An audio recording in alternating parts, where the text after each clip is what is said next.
2017 Dodge Challenger GT AWD. Proof that you can teach an old pony new tricks. An American muscle car without burnouts. What's next? A 4th of July without fireworks. Barbecues without beer? Football without repetitive brain trauma? That's exactly what Dodge is proposing with its all-wheel drive Challenger GT. It robs any hope of a rear tire fire, trading old-school juvenile fun for modern all-weather traction. It's a segment first and a potentially wise move to rescue sinking muscle car sales with all-season utility.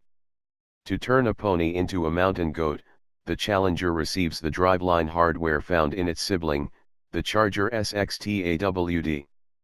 The addition of a driven front axle and accompanying componentry increases the overall mass by 157 pounds, bringing the total to a whopping 4,103.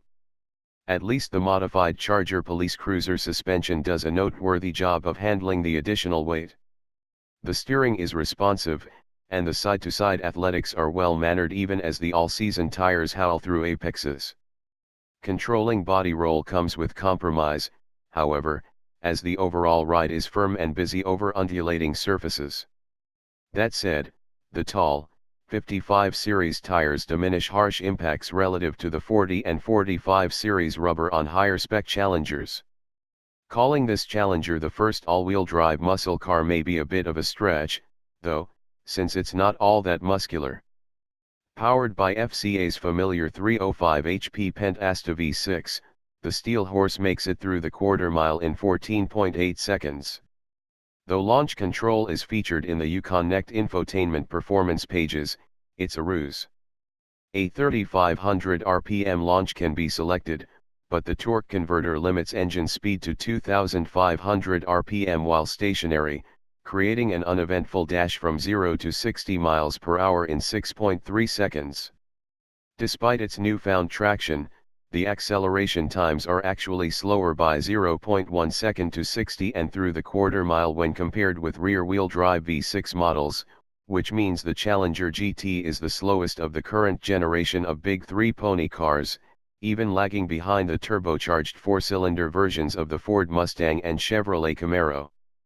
Torque is routed solely through an 8-speed automatic transmission, a manual is not available. The all-wheel drive system, capable of decoupling the front axle to reduce parasitic loss and increase efficiency, favors rear drive most of the time. When the temperature dips into winter-like readings, or when the computer detects wheel slip, a clutch seamlessly engages the prop shaft, sending up to 38% of the available torque to the front axle. The activation of sport or manual shifting mode will also lock the system into all-wheel drive. Here in Michigan, where winters sometimes last into spring, we confirmed what the system advertises: all-weather performance. The front tires are eager to provide additional bite in icy conditions, and, if one desires, well-controlled slides can be performed. Outside, the Challenger's bulky proportions and retro looks remain unchanged. The GT's standard 19-inch wheels house front rotors that are 1 inch larger than those on SXT trims, although any benefit is lost to the all-season rubber. Our GT required 176 feet, 14 more than the last Challenger SXT we tested, to stop from 70 miles per hour.